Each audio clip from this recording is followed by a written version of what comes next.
Hello, everyone. Welcome to the Fixed Blood Sugar webinar. We are excited to have you here today, coming to you from a different location. Actually, it looks probably different for both of us. I'm traveling, so I'm actually in a camper right now, which is kind of fun. And then check out Joe's new background. He's going to sneeze. Perfect But timing. you should tell everyone what's Hello, going on with everyone. your Welcome background. to the Fixed Blood Oh, Sugar I got an echo. webinar. Well, that was interesting. I think you were about to tell me about my new office design here. So yeah. Yeah, we were going live on YouTube and it started, and sorry about that. Ah, But so the whole Barton team was at a retreat. So did this happen while you were gone? Is that when it was? yeah, I had no clue. I came home after the week-long team retreat, and Amanda, my wife, had coordinated an office remodel for me. So this wall used to be a whiteboard, and I had always talked about the idea of I'd really like to have a better background for Zoom meetings or video recordings and just like less clutter. Yeah. And she knew what I liked with wood and paint colors and all that. And so I come home down in my office and I freaked out. I'm like, wow, like it was just amazing what they did to my office while I was gone. And so that was pretty cool. I told Amanda that was one of the most special things she's ever done for me. So yeah. Really? Oh, that's fun. Okay, She so now had, show us that wood coordinated moves. all, huh? Yeah, this can move if you want to have this all the way back or whatever. So it's kind of on like sliding barn door, whatever contraption. So yeah, it's Very it's fun. fun. I Yeah. love it. Hello, Dr. Saunders. How are you? Hello, did you miss me? Did. I was getting nervous. I was going to have to teach them all my medical stuff again, like I always do. Yeah, well, I figure you know everything. You could have just Yeah. run the whole thing. Right, right. No, definitely not. We need you desperately. So we're so glad that you're here. And it looks like you're in a new location too. I don't even know where you are today. No, I'm in Goleta. I'm in my office. Just looks different all the time. It's all right. We're gonna, Different point of view. yes, I like it. Well, we are excited that you guys are here. If you are new catching this webinar for the first time, would you let us know in the chat? We like to know when we have new people joining, and let us know where you're joining from. If you want to ask Dr. Saunders questions as we go through our discussion today, post those in the Q&A. That is just the easiest place for us to manage those. Those of you on YouTube, Facebook, wherever, you can post in the comments. We'll do our best to get to those as we go through. We have a couple different things that we're going to chat about today. One of the things that I would like to talk about is diabetic medications, because I know you guys all have questions about them. And maybe want to know about side effects for some of them. Maybe you're just discovering us for the first time and you're thinking, oh, I thought I had to be on medications for the rest of my life. And is that even true? We don't know. Let's ask Dr. Saunders. So feel free to ask any questions that come up. Maybe let us know what medications you are on for diabetes. If you can post those in the chat, that would be really interesting just to see. And um, yeah, just a reminder, Dr. Saunders is a doctor and he is awesome, but he is not your doctor. So it is recommended that you consult with your healthcare provider before you implement any of the things that we talk about today. All right. Oh, look at that. Switched his view again. I recognize that view. It Uh, was with the backlighting like that, I couldn't see what was going on. sure. Now I can see. Oh, we got a lot of returning people. This is great. Tom is back.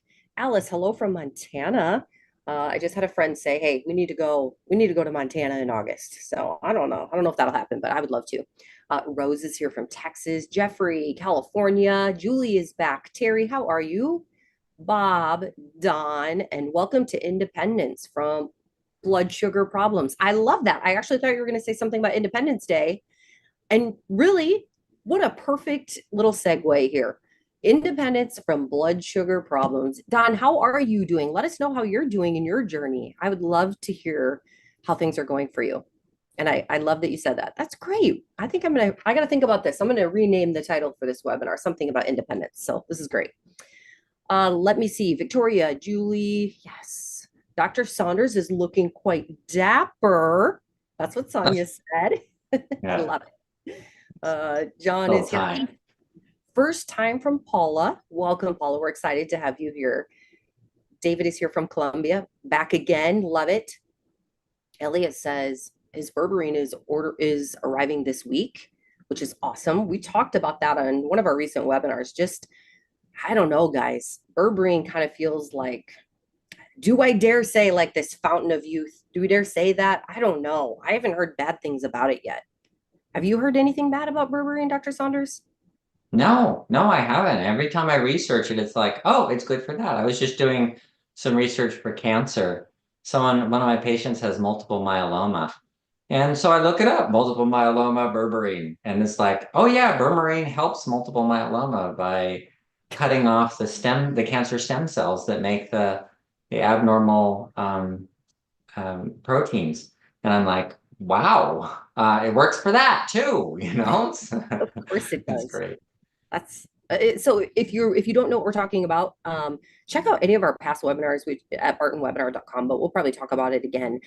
We do have a Barton product called berberine. You can find it at bartonwebinar.com. Use code webinar25 to save 25% on that. I just can't believe it. I do some research on my own and I am blown away by it as well. So I'm excited that you're getting that, Elliot. That is awesome. Hey, Robin's back. Great. I love it when things come through and they say Remax Display. Remax Display is here. I think that's just the name of the computer. Teresa's here. Judy's here. Victoria, hello. Okay, so many of you. I'm so glad that you guys are here. Hey, Elliot said he's still on metformin, but will switch to berberine once it arrives. Oh, I hear this a lot. Okay, so this person said that I went to my doctor on Monday and he refused to do the additional blood tests. Time for a new doctor, they said. Okay. I would agree with that. Okay, so we're starting to get some people commenting about the different medications that they're on. And so Parvin, welcome back, Parvin, by the way. Parvin is on Crestor. Now, what is Crestor for? It's a statin for blood cholesterol. Okay. And then started berberine on June 18th and Nervala on June 27th. So you are freshly taking them, Parvin. Okay. Let us know how that goes. Let's see. Hey, Autry is here. First time. Welcome. All right. Okay, Annie is on Mounjaro. Definitely have heard of that.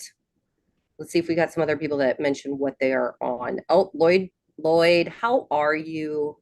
Sometimes I think about your cool place that you showed me when I did a video chat with you. You just live in a great place. Lloyd is from Hershey, which is the sugar capital of the world. That would be a challenge when you're fighting type 2, wouldn't it? Okay.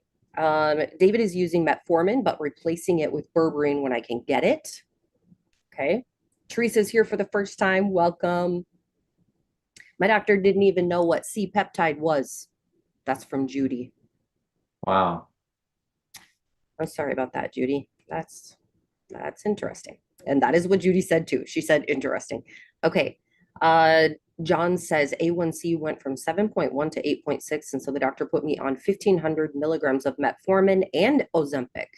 I take berberine also. Okay, so that kind of gives us a good idea. I heard berberine, I heard metformin, Ozempic, Mounjaro. What are some of the other ones that you typically, Jardiance, definitely have heard of that one. Dennis said Jardiance. Any other diabetic medications that you hear of frequently, Dr. Saunders? Oh yeah. Well, the glipizide, glyburide, there's several of those, Amaryl that increase there's sulfonylureas that tell your pancreas to make extra insulin. So those are insulin producing. In fact, most of the medications that are used are actually tell your body to make more insulin. And by stimulating insulin production, they cause the blood sugar to go down. But the problem with that is they also cause the insulin resistance to go up. And the problem is not blood sugar. The problem is insulin resistance. So the medication doesn't deal with the problem, it only deals with the symptom. And because it makes the problem worse, that over time, there's been a lot of research to show that people who are on the medications for diabetes increase their risk of heart disease, increase their risk of kidney failure, increase their risk of neuropathy.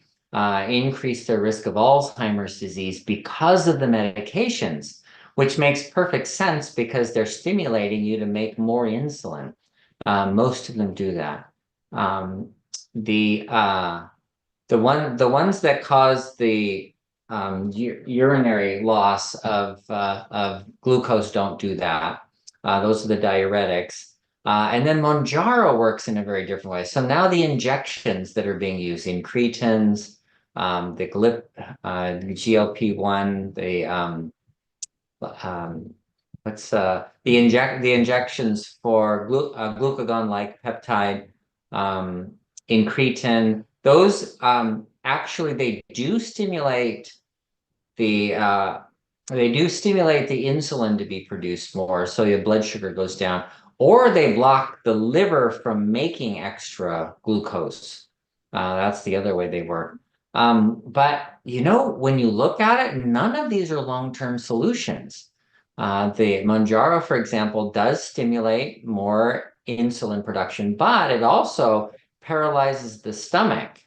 And so that gastroparesis, stomach paralysis, you don't feel hungry and you don't want to eat. And that's fine because you don't eat as much on the one hand, but on the other hand, there's a problem with that.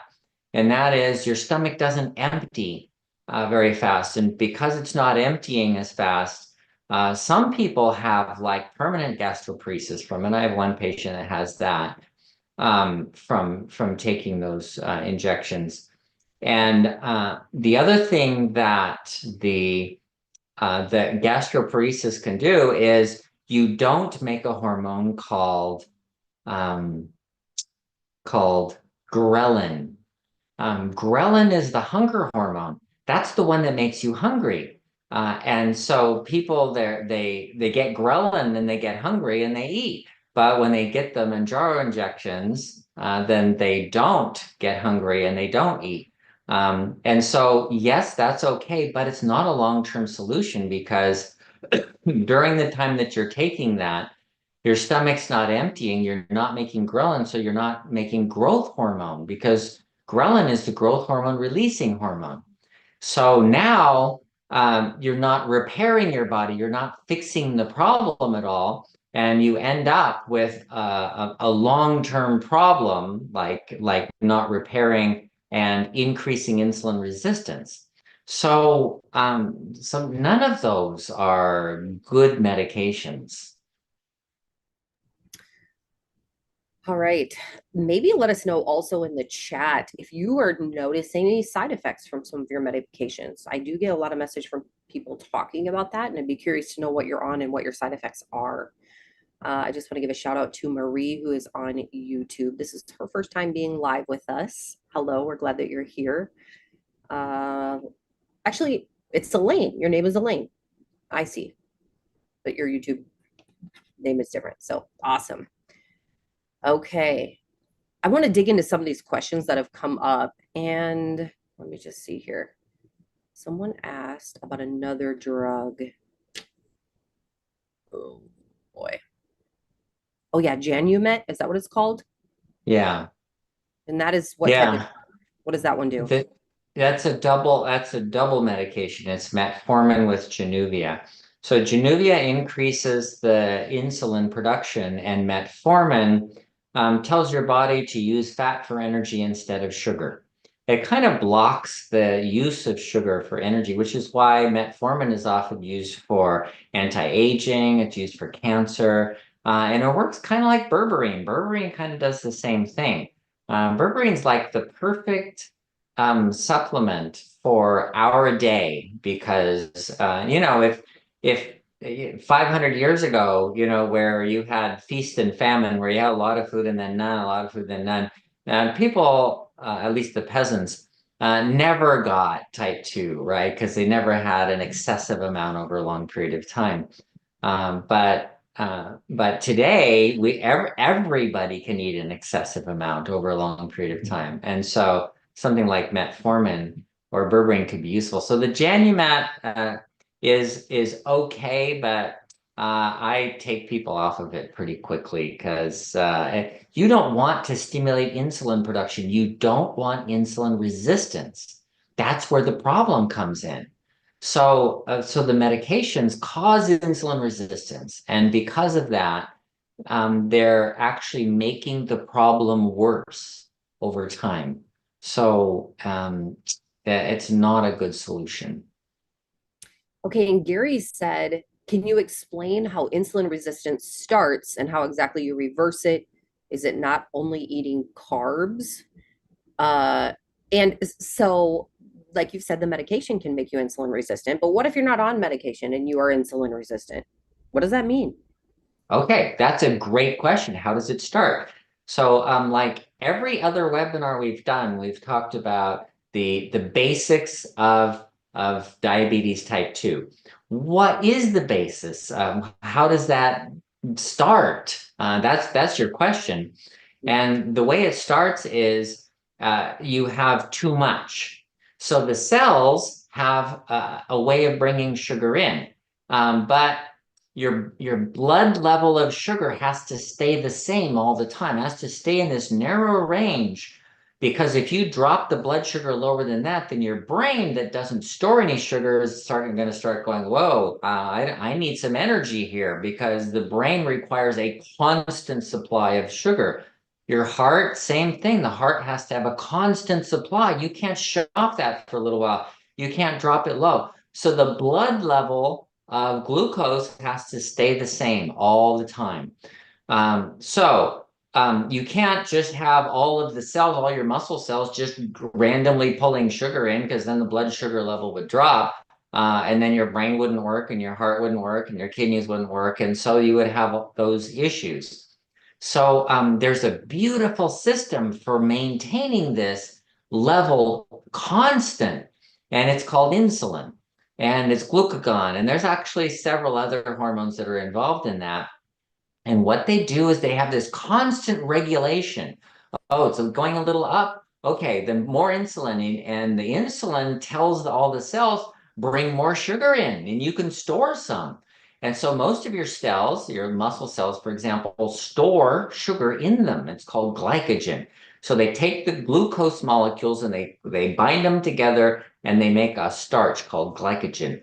And they just store it away, so that when there's no glucose around, they go, oh, we've got some stored on the side, and then they just take it out and they can use it. They can have intermittent glucose. You can have a lot and then none. So someone who eats, they eat, let's say, one meal a day, and in that one meal, they're taking in their rice and beans and meat and potatoes and all this glucose around, and the body is going, all the glucose, and the glucose starts going up. So then the pancreas goes, more glucose, let's make some more insulin. So then insulin starts going up. And then all those cells that have been storing glucose, they're going like, okay, there's more insulin, so more glucose can get into the cell. And as more glucose gets into the cell, they start storing a little more, storing a little more. Well, we don't need this right now, but we'll store it. And then you don't eat for a day. Let's say you fast for a day. What happens? No problem. All those cells will just go, oh, we've got some extra over here. And they start using it.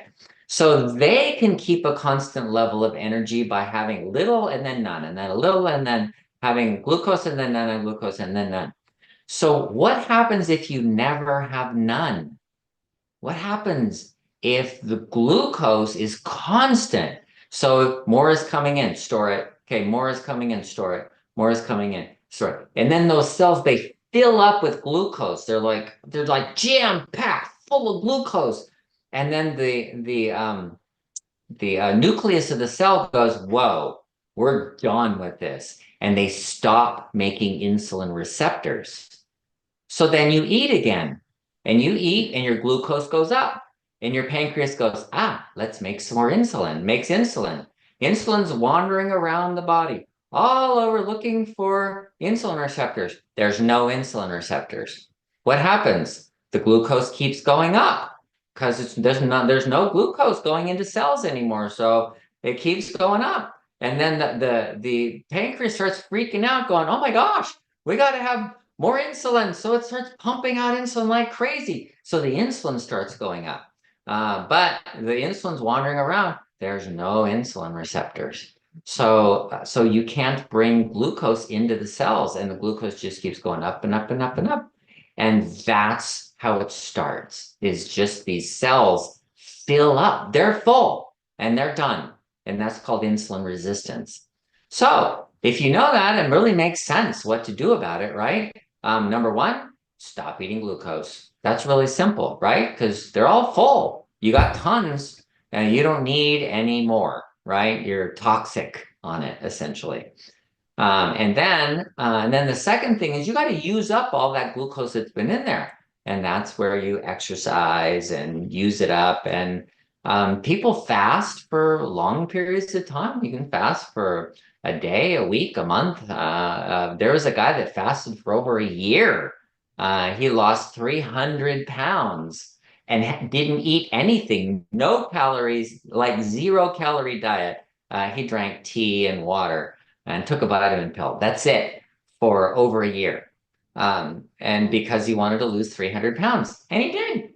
And so there's a way to use up all that stored energy, the glucose that's stored, the fat that's stored, and get everything down to normal so that you can have normal insulin again. So those cells, they're packed with sugar. If you start using it up, using it up, using it up, using it up, and they're going to go, hey, we've used up all our sugar. We need some more. What are they going to do? Well, they're going to start making more insulin receptors so that they could bring glucose into the cell, because it requires insulin to bring the glucose into the cell. And so then they can start bringing glucose in again. And then that's called insulin sensitivity. And that's how the system works. That was awesome. That was a great description. We're going to need to put that somewhere. I'm going to think about that. I'm going to have to go on our website. So good. Isn't it fun when Dr. Saunders teaches us these things that we don't always get to hear in the doctor's office? Well, I mean, he is a doctor, but it doesn't always happen when we hear it from other people. But it's good to know what is happening in our body. It makes it easier for us to be proactive and to want to nourish our body well when we know what's actually happening, right? So I'm going to just mention this. Our friend here from Australia, Bill, it's got to be about 4 a.m. there again, Bill. This is getting crazy. Good for you. You're on Dr. Saunders' wake up time. But he says, I have taken metformin for 2 years I have not taken metformin for 2 years. When I started Barton's Synachroma, I am on natural supplements. I take bergamot for cholesterol. Leslie, it works. Good for you. We're so happy for you. You've done a lot of hard work. You did all the right stuff. And now look at you. So we're proud of you. Okay. Diane said in 2 months, I lost 30 pounds and I'm off all of my medications. I'm starting phase 2. I only need to lose 5 pounds to be at my goal weight. Wow, 30 pounds in 2 months. That's great. I gotta send these to our team. Let's see here. Joe, maybe you could do that for me. Can you? Well, I'll try to do it. For some reason, my Slack isn't opening. So, oh, there it is. Yeah, I can if you want. Okay, yeah, just copy and paste those in there.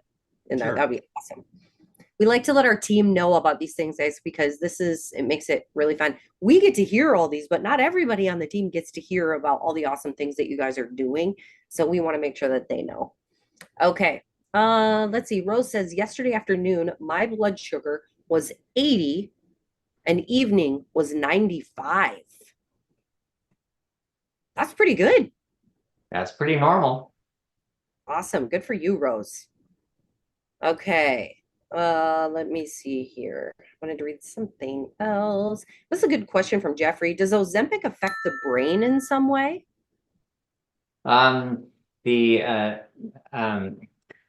Yes. Okay. So these peptides that are being injected they affect every cell in your body. They do a lot of effects, and so there's the effect we want, and then there's the side effect of everything else. So the way they may affect the brain is by effect that they have on the the glucose transport proteins that bring glucose into the brain. They affect that, they change that. So yeah, they could affect the brain. Okay, so one of the things that we talk about a lot on this webinar is the diabetes solution kit, and you can find that at bartonwebinar.com. But in the diabetes solution kit, we have 3 different phases. So you'll hear people reference phases. And just as an overview, this is the program that Dr. Saunders and the team have put together to help reverse type 2. And so the goal in phase 1 is to consume less than 20 net carbs per day. And so we have a couple questions about phase 1 and phase 2 that have come up, but I just wanted to give you that overview. If you're new, not even sure what we're talking about, that'll make a little bit more sense. But someone in here said, we have said that, Alice said that we have said that yogurt is high in carbs, maybe about 20 grams. I have found one, at least, that is reduced carbs with only 7 grams. Is the low carb one an okay choice for phase 1? Great question.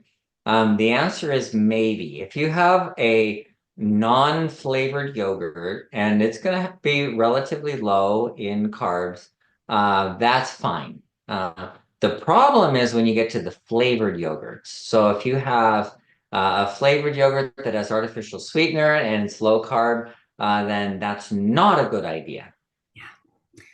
Well, someone's going to ask why. Why can't it have a sweet taste? Okay, so the sweet taste stimulates insulin production, and having high insulin without having any sugar causes insulin resistance as well. So you get more insulin resistance by using an artificial sweetener than you do from a natural sweetener. And that goes for one of the artificial sweeteners that causes a lot of insulin resistance is fructose.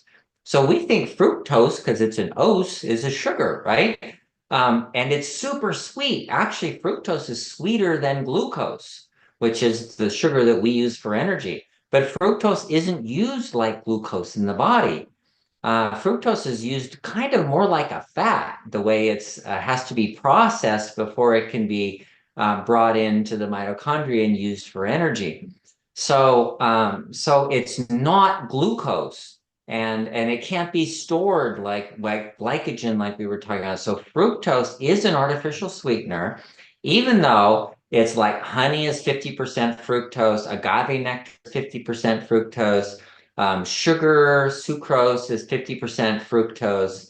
High fructose corn syrup is like 60% fructose. And this artificial sweetener causes a lot of insulin resistance.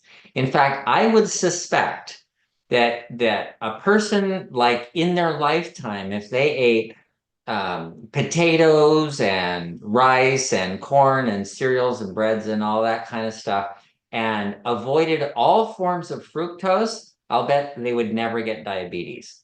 I'll bet you could live on glucose and never get diabetes because your body can use the glucose for a lot of different things, but fructose can't. Fructose is actually what causes the liver damage, causes fatty liver disease, and insulin resistance. It's super sweet. You release a lot of insulin, but there's no glucose there.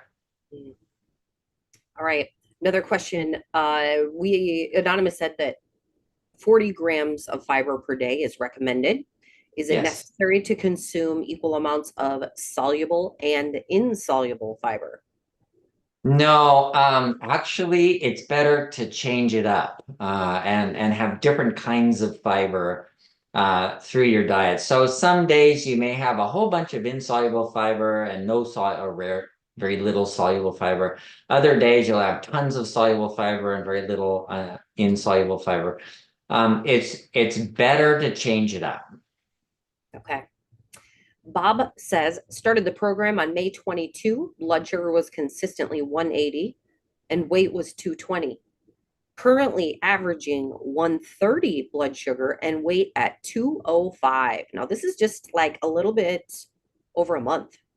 Stop Metformin on June 1st. Can't seem to move the needle any further. Any advice? Okay. Yeah, we actually have whole webinars on this. What happens when I get stalled?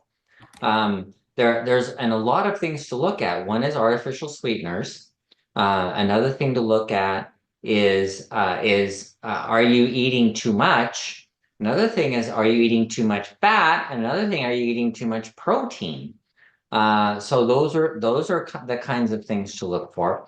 Also, what about stress? Is there any stress that's causing you to have insulin resistance? And it's not from diet, just from the stress hormones cause insulin resistance. And ironically, fat, you go, fat doesn't have any sugar in it, right? And you could go on a ketogenic diet, we don't even have you count the fat, in the phase one of the program, theoretically, you can eat as much fat as you want. I'm currently doing the program, and I have I don't really like the high fat foods. I don't like drinking cream. I don't know. I like butter, but I gotta have it on bread. So if I don't have any bread, forget it. I've had hardly any butter. This morning I had a egg, cheese, avocado, and green pepper omelet. And that's all. No toast. Usually I'm so used to having some carbs.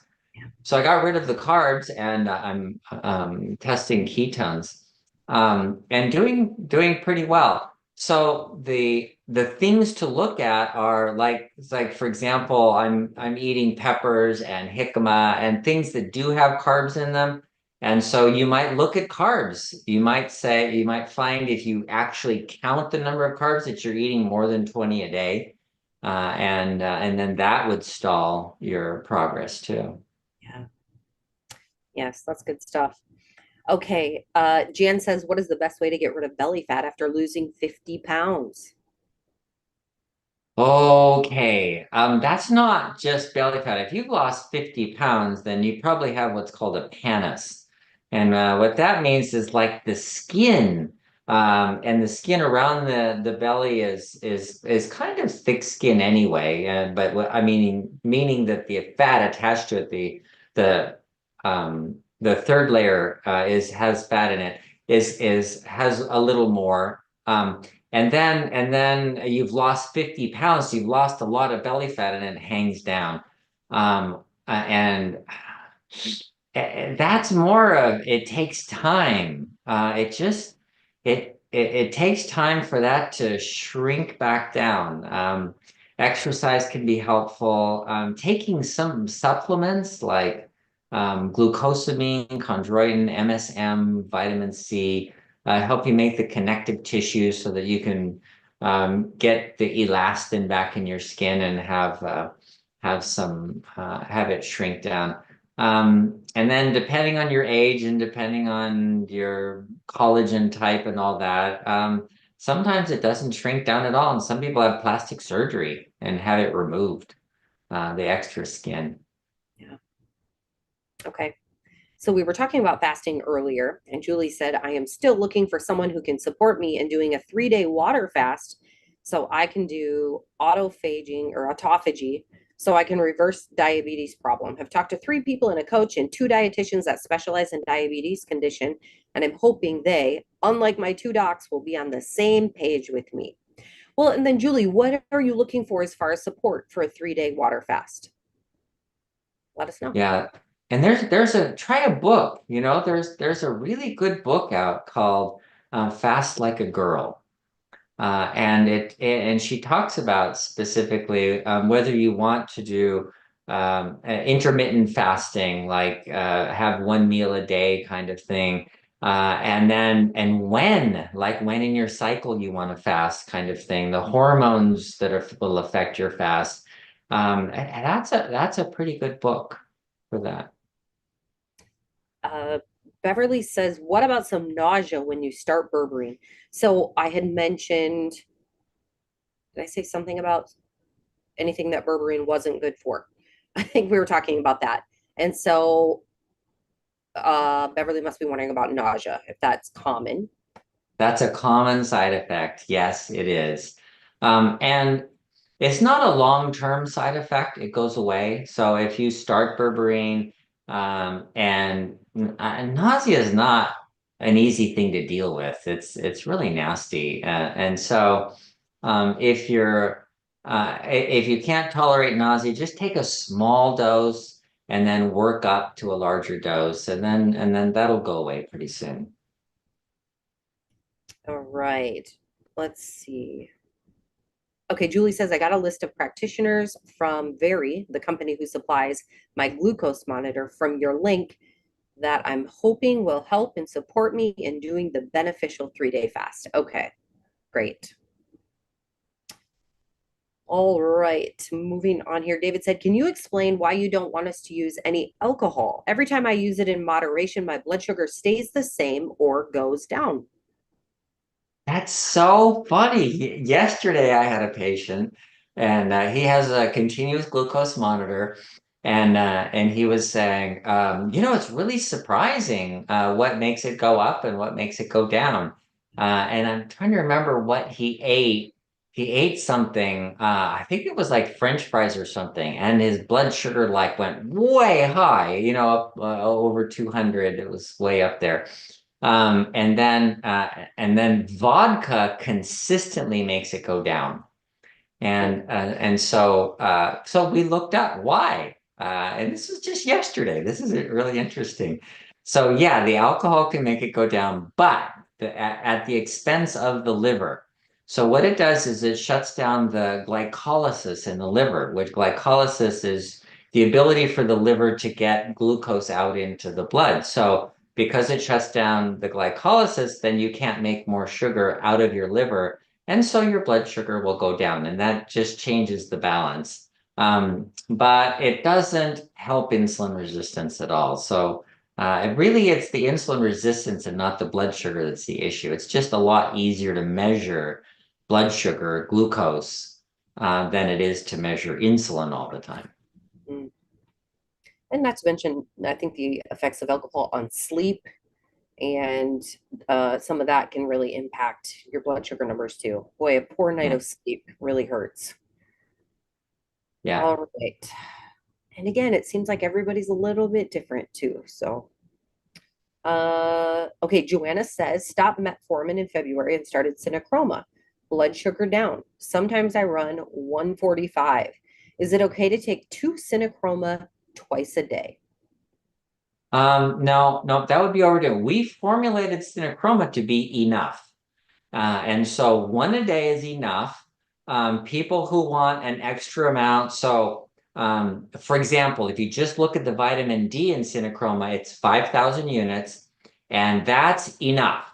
But some people need more. People that need immune system boosting, for example, need more. And so if you take 2 a day, you get 10,000 units of vitamin D, and that would bring you up into the high normal, but on the high side of normal, whereas the one dose a day will give you just on the normal. So that's just for the vitamin D. It's kind of the same thing with chromium and selenium. Selenium is the only one you can really overdose on, and it actually causes problems. But you would need, 5 to 10 pills a day to actually overdose on it. So if you took 2 a day, and we recommend 2 a day for some who are having issues with trying to control their blood sugar, and this may be the problem. And so if you take one twice a day and you find, wow, that works better, do that for about 90 days and then go back to just doing one a day. All right. Let's see. Donna on YouTube says, I read or heard on Barton material that something additional should be taken with synochroma for more effect. Is it berberine or turmeric? Yes, it's berberine or turmeric, either one. So berberine has more of an effect on blood sugar, but some people are inflamed. And if you have inflammation, then you may actually do better on turmeric. And there's one other thing if you have inflammation is the omega-3. Taking the omega-3 oils, fish oil, is a great way to decrease inflammation over time. All right. So all of these supplements that we're talking about, you can find by going to bartonwebinar.com or Barton Nutrition. And just a reminder to use code webinar25. It's one word. You'll save 25%. And our supplements are good. I think I use quite a few of them. I don't have type 2, but they're filled with such good stuff that everyone needs anyway. that I just, it's awesome. So I really, really like our products, and I think most of our team uses it. In fact, I had some friends who were with us camping, and I got to spray a whole bunch of people with our magnesium last night. That's another good product that we really like. So anyway, here we go. Let's see if we can get through. You guys, I have 29 questions left. All right, Dr. Saunders, we got to hurry it up. This is getting crazy. All right, here we go. Already did that one. Rose said, I wanted to ask why my fasting blood sugar is high in the morning. It's been in the 170s, but when they took my blood test yesterday, my glucose was 174 at 8:30 in the morning. Then when I got home, I did my blood sugar test and it was 153. Okay. It's called the dawn effect, and this is an effect that when you have a high level of cortisol, cortisol makes you insulin resistant, and it makes the blood sugar go up. And there's good reason for that. It's the stress hormone. When you're under stress, then you need more glucose. Your brain has to have the glucose. Your heart has to have the glucose. You got to be able to do something to get out of a stressful situation, think clearly, and your heart's got to work. You got to be able to run and get out. So you have higher blood glucose under stress. Well, guess what morning awakening is? It's stress. Not everybody's stressed out about it, but you're releasing a whole bunch of cortisol, and that's what gets you started. It gets everything going, but it also raises your blood sugar. So that's perfectly fine, but you have to consider that if your blood sugar is over 90 in the morning when you're fasting, then you still have insulin resistance. So yes, the stress exacerbates that, makes it worse, but it's not the cause ultimately. You still have insulin resistance, and that's why it happens. All right. Delmont wants to know, should berberine be a replacement for diabetes meds? Well, I think it should. That's generally what I do, you know. Here, try the berberine. Really good. And you know what? I have good results. I have people, you know, yes, I start them on phase 1 of the program, but just on berberine, they actually do well, right away. They don't have any issues, in other words, with going off the medication and going on to berberine.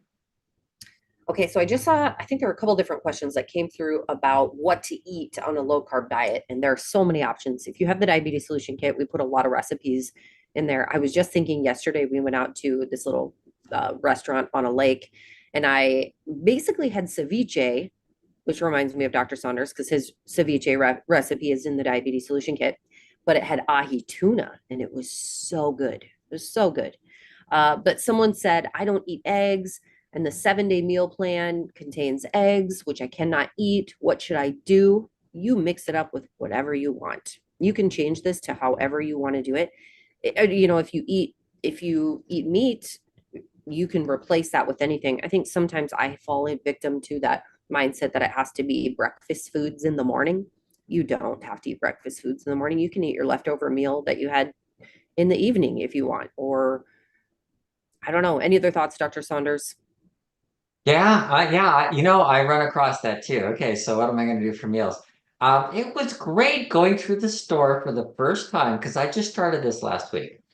So going through the store for the first time and walking through and going, okay, what can I eat? And looking around and going, oh, limes, that looks good. Oh, cilantro, I can have that. Oh, look at lettuce, I can have that. Oh, there's some cucumbers, and I bought some cucumbers and tomatoes, and I can make a tomato and cucumber salad. And then for breakfast, I had asparagus with bacon. It was great, actually. Sounds good.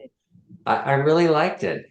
Let's see, that was leftover from dinner. That was actually a dinner. I made it for dinner.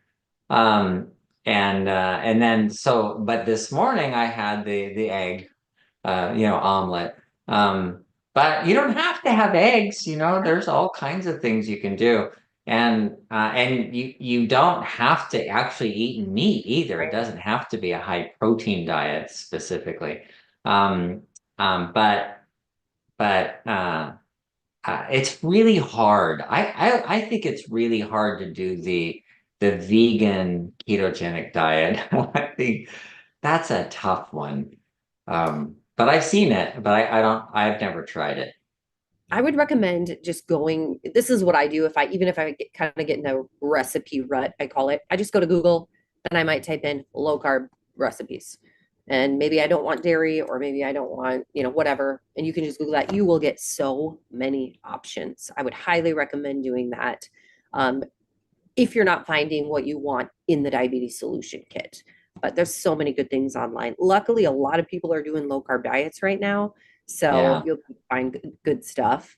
I bought a whole pack of pork chops, and then I just split them up and put each one in a little plastic Ziploc bag and threw them in the freezer. So I could just pull out a frozen pork chop, fry it up, and then make a salad and have some beans, green Yep. beans, green beans from my garden, by the way. I got green beans growing and they're great. Hey, I'm going to read this from Teresa. Teresa says, I have been making and eating the recipes in the diabetes solution kit. They are delicious. I've already lost weight and my blood sugar has improved in the last month or so. Taco casserole, pizza casserole tastes great, and I feel no guilt eating them. You know what? We're going to put that right on our website there, Teresa. That was beautiful. All right, we're going to send that to the team also. Okay, I love it. There was something else I was going to mention. You know what else I just did? My husband was gone and I don't know, whatever. I just didn't feel like making a lot of stuff. A lot of different places in your city, or even some restaurants will allow you to get like several pounds of their meat discounted. And so I ended up getting brisket, chicken, and several pounds of each of them already pre-made. So it made my meals really easy, and it tastes so good. You have to be careful because sometimes they add different things into them. If you taste something sweet, there's probably sugar in it, but that was a really nice option for me too. Okay. Oh my gosh, so many questions. Oh, I love this question from Lori. Does the body adopt a set point for your blood glucose level? Have been Um, plateaued at 150 for a few days. yeah, actually there is. And so if you start getting low, there are people who have hypoglycemia, low blood sugar when their blood sugar gets down to 100. If you're at 150 for a long period of time and that's your range, and then you drop it down to normal, and it becomes hypoglycemia. Why? Because it's the brain. The glucose cannot cross the blood-brain barrier. It can't get through that barrier. It has to be actively pulled into the brain. And so you have to have a certain number of glucose transport proteins. And as your blood sugar is higher, you decrease the number of glucose transport proteins because there's plenty of sugar around on the other side and they can just pull it right into the brain. So then what happens, you drop the blood sugar on the other side, and now they're working hard, but there's not enough sugar around to bring it in. And you actually get hypoglycemia in your brain. Like you can even get dizziness, fatigue, nausea, and I'm hungry and headache and all that stuff. Yeah. Okay, Sienna says, I have gotten off metformin since May with an A1C of 6.0. I'm taking berberine now, but my issue is that I have lost weight from 122 to 106. My tests were all normal, including C-peptide 1.1, fasting insulin 6. My lipid panel were normal, like total cholesterol 212, HDL 81, LDL 104, triglyceride 134, and total cholesterol to HDL ratio 2.6. Wow. But I Oh, cannot gain extra pounds. I have eaten just 2 meals a day for the last 2 months with 8-hour window of eating and stop eating after 6. Is this intermittent fasting good for me with my current underweight issue? wow. Well, it's generally good for everyone. So the question is why you're underweight. So your insulin level of 6 does not underlie like a problem with insulin unless your pancreas isn't making enough like when you eat. Um, that could be an issue. Um, or eating more might be an issue. Yeah, that might work. Wow. So you're doing great. Yes. But yeah, I get it. The weight loss, being underweight is a problem. So the next step would be in your case, what I would do is a test called a glucose tolerance test with insulin.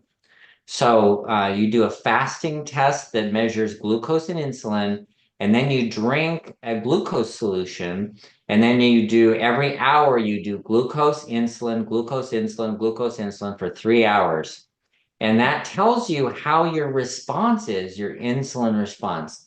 And I've had people with very abnormal insulin response, like their fasting insulin is perfectly normal, but it doesn't go up from there. So they take in a bunch of glucose, and the glucose shoots up over 200, and their insulin barely gets over 3 or 4 or 5, and it does not come down. And the low insulin doesn't allow you to put on weight. And that's part of the problem. That may be part of the problem. Interesting. Okay. Anonymous said, have been in phase 1 for about 2 months, still on metformin. A1C has come down from 14 to 9.9. Fructosamine is 374. Fasting insulin 6.4. C-peptide 1.9. C-peptide 1.9. Okay. Okay, that's decent. So you're making and that's a huge drop from 12 to 9, that hemoglobin A1C. So you're doing great. And your insulin is not that high. So your pancreas, you don't have a lot of insulin resistance. You do have insulin resistance, but your pancreas isn't making a lot of insulin. In other words, it's not like you have, your insulin is 30 and your blood glucose is 200 or whatever. Um, so so what that means is you have low insulin. So it's going to be really, it should be easy to lose weight, and it should be the hard part when you don't make enough insulin is you got to really cut the carbs. You got to really do like phase 1 of the program. You got to, be very faithful to it. Okay, Beverly says they don't prescribe anything for my elevated A1C because my fasting sugar is normal. A1C is 6.1, but they give me 4 different meds for hypertension, which I understand to be probably a secondary symptomatic result of very high insulin resistance, each 2 or 3 times a day. I feel chained to these meds and the complex schedule for them. Wow. Wow. She's smarter than her doctors. I mean, imagine that. Think about that. You go into an expert and the expert doesn't know as much as you do and just says, here, take this pill. But that's not the issue. It's not dealing with even the issue, not even the symptom. In fact, it may do more harm than good. So I completely agree with you. It's time to find a doctor that can understand a little bit about insulin resistance instead of just looking at fasting sugars. That's not a good way to look at it. And that, in fact, not even in medical school, that's not the way we were taught. That's really outside of the norm. All right. I think Joe is going to share with us today as well. Dr. Saunders, I don't know if you need to head out. You may need to. But Yep. okay. Can I get you for 1 minute? Because I think, Yep. okay. I'm reading through the Bible and I was in Second Chronicles. I'm listening to it and like this stuck out to me and I had to go back and take a double take. So it's Second Chronicles 16. Never would have found this on my own, but it said, in the 39th year of his reign, King Asa became diseased in his feet. His disease was severe, yet even in his disease, he did not seek the Lord, but the physicians. So Asa slept with his fathers, having died in the 41st year of his reign.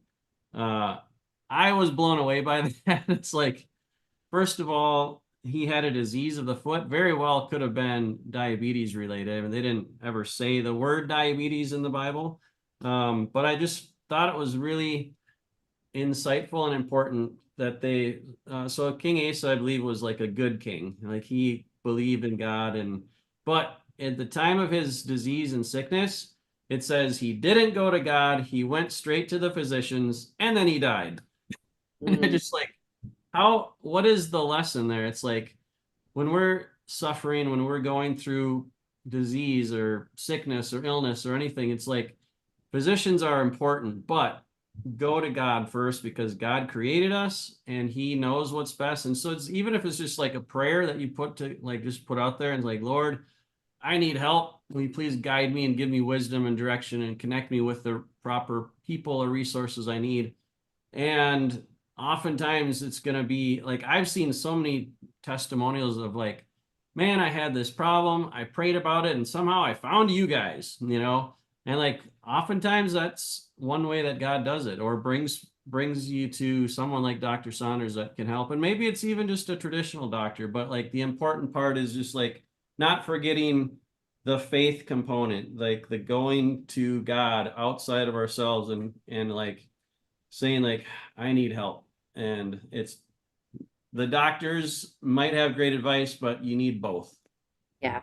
That is so good.